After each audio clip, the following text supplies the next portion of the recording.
In this video, I'll be running 3 experiments to figure out which sandbox VR NPC is the strongest, the smartest, and ultimately the best. After testing loads of NPCs in different games, I decided the best 3 to compare are Bone Lab, Blood Trail, and Blade and Sorcery. The 3 tests will cover different aspects of NPC behavior.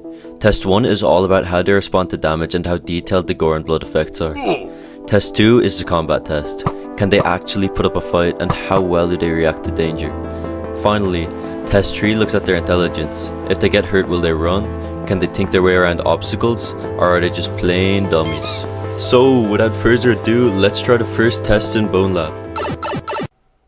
Hello, Ford. How are we doing, bro? It's been a while, man. You're looking well. I hope you know what we're doing today because you were the first one of our dummies to be tested.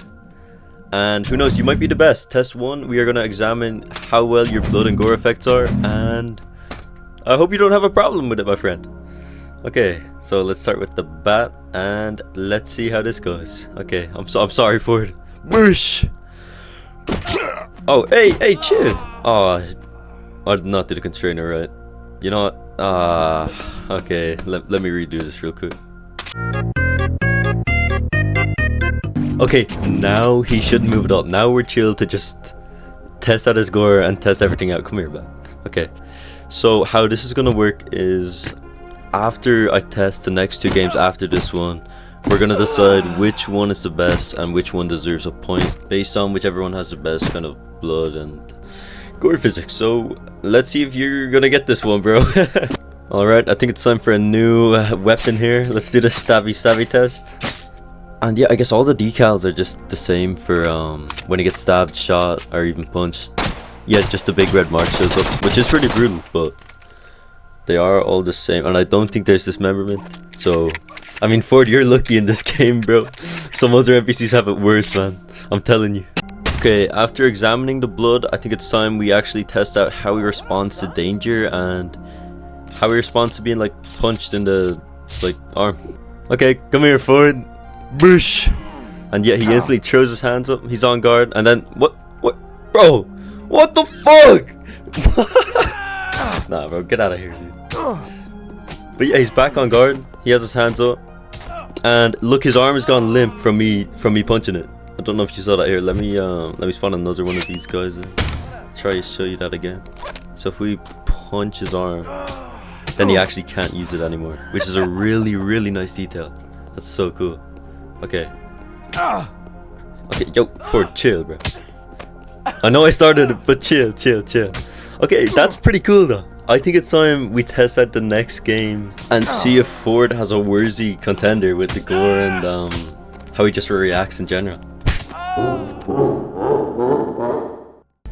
Hello, my friend. Oh, you're funny. Okay, like we just did with Ford, you know what the drill is. Well, I don't think. Well, now you do. So let's see how this dude compares. Is he as brutal as Ford? Does he leave big red marks? I'm not seeing any. Oh, why are you going flying, bro? Okay, there we go. There. Oh my god. Yeah. All right, let me get the pistol. Let's see. Is it gonna be like the identical red marks? And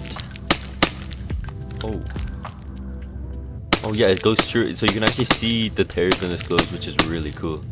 And the kind of blood pools around where you shoot him, which is really brutal, actually. God damn. Let's try our friend's shotgun. I know for a fact that these dudes have dismemberment, so this is gonna be, a fun one. And yeah, oh my god. These guys are like unbelievably brutal. And yeah, there we go. Your foot's gone, my friend. I'm sorry, bro. You know, looking back on it, Ford did have it good, man. But you see how they actually react. Like, they're on the ground kind of quivering. Like, this is... And they scream. Oh, I don't like that. But they do really react so kind of brutally. But in a very interesting way. It's not like Ford, the way he would just kind of scream and then die. This guy actually just fully quivers. Like, this is such a brutal game. This is insane.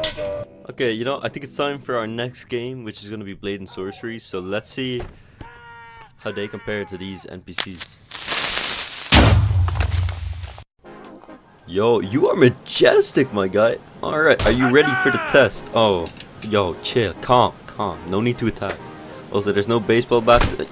Yo, chill, bro. There's no baseball bats in this game, so we're just gonna use a wizard stick. I mean, a wizard stick. No, a wand, a staff. Okay, we got it in the end, a staff. And yeah, you can see some red marks on his clothing, and his face is looking a bit cooked right now. Yeah, you take a lie down, sir, so we can analyze you better. And yeah, look at that. Dang. Let's get a knife, and then let's see how the stab wounds would look. And oh, instantly we can see the lines on that, and that is really cool. That's freaky. One thing that I really like about Blade and Sorcery 2 that differentiates itself from other games is you can actually like slit the enemy's necks. It's so brutal, but it's something that kind of steps it up from Bone Lab and Blood Trail, for example. And there's also dismemberment. If I can actually manage to do it here, I'll try with this guy so it's a bit easier on me. Come on, no, whoosh. Okay, come on. It's not okay. There we go. Head dismemberment, and that's on all. You can also dismember their you can dismember their bodies, their limbs, their foot, and it's very brutal. Now let's test out how they actually respond to damage and danger. So they don't seem to really try grip their hand or really do anything if they're damaged, other than kind of stepping back a bit. I'm pretty sure, yeah, if we get them enough times, they do drop their weapon upon that, which is cool. But also, I'm pretty sure if we just get their hand, they'll drop their weapon. Yeah, you see that? He's still alive, and then he'll surrender. And that just about sums up the first test, how detailed the gore and blood is, as well as how they respond to damage. Now, despite Bone Lab's detailed limb damage and NPC reactions, and Blade and Sorcery's realistic wounding and dismemberment, Blood Trail certainly wins this round, and wins the first test.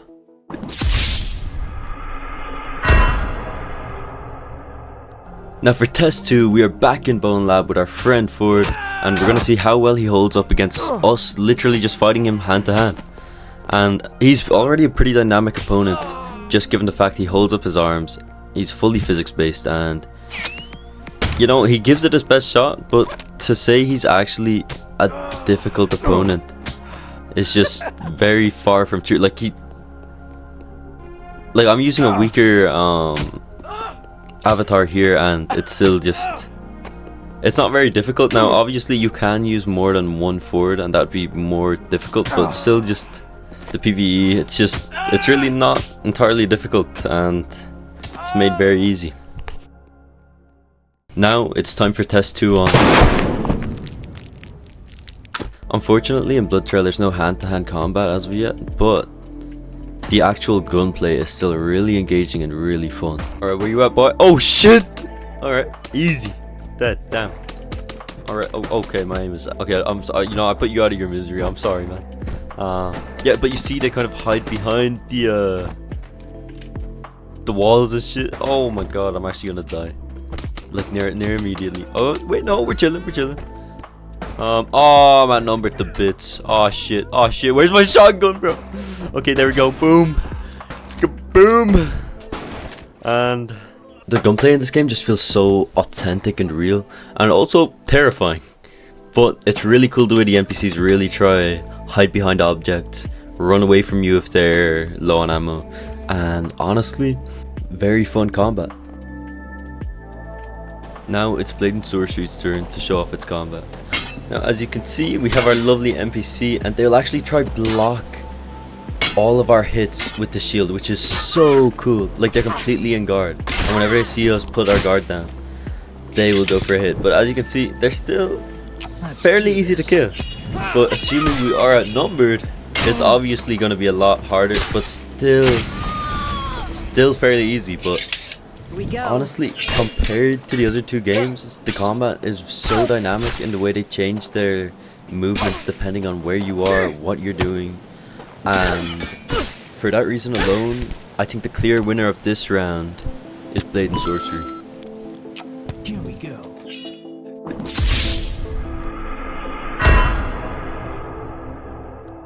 Hey Ford, I hope you're excited, bro. This is the final test where I am going to be testing your intelligence and just how smart you are. So I'm gonna start by seeing, can you maneuver around a simple table?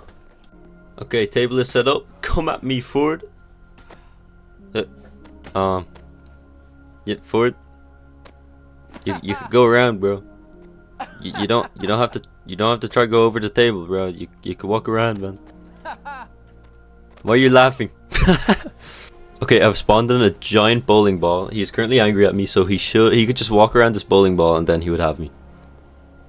But instead he is just walking into the bowling ball, nearly running me over. To be fair, is he gonna throw any rocks? Is he gonna do anything when I'm up here? I don't think so. Yeah, I guess that sums up his intelligence. Now let's try Blood Trail. I currently have runner NPCs enabled, which means they are literally just gonna try run and hide, and I'm pretty sure that's a good way of summing up their intelligence. Yeah, okay, yeah, he's running away. He knows what he's doing. I wish I could run, but that's okay. And as you can see, yeah, he'll just try escape. He'll keep on running, and that's kind of cool bit of AI he has there. But if he's hit, will he? Oh, he will. So if I shoot him in the leg, he still will run. Does he listen to bullets?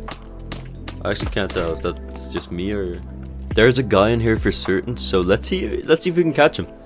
Alright, you're going that way? Okay, I'm going this way, bro. I'm gonna get you, and yeah, he knows which way to run, so if I go here, he'll start running. Yeah, and he tries sneaking away. That's actually cool.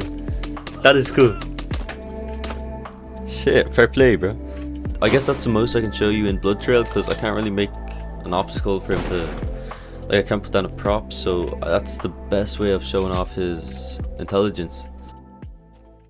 Which finally leaves us with just Blade and Sorcery, and I've placed down this big pot to see if he'll try maneuver around. What the fuck? Yeah, you know, that's fair enough. It's the same as Bone Lab, pretty much. They don't really recognize the prop as an actual nav mesh item that they have to avoid, but if we go around this, he does seem to actually really try. He does listen to his nav mesh, and he does clearly avoid just walking straight into it. And if we go up here, I'm pretty sure he can't get us, but also he should throw something at us. Yeah, so he's always kind of after us no matter where we are, and he always kind of is able to try his best to get to us, which is just really cool. Okay, let me leave the box here in front of me. He can't get... Oh, okay, he can break it. Oh shit. So he literally just broke the box that I was hiding behind. Just, oh, and my shield. Oh, but he tripped. Maybe you are the dummy, bro. But no, like this is a really cool NPC, and that finally leaves us deciding who is the smartest NPC in all of VR. The winner of this round and of the whole video is Blade and Sorcery. I think Blade and Sorcery deserves to win because its NPCs aren't just dummies to fight, they actually react to hits, block damage, dodge and adapt mid-battle. Combined with the game's insanely realistic physics and dismemberment system, every fight feels unique and real. And of course, that's not to say other games' NPCs are bad. They're actually far from it, but in my opinion, this is the game that just currently has the best NPCs, and I've had the best experience with it. If you enjoyed this video, please give it a like and subscribe, and I hope you have an amazing day. Goodbye.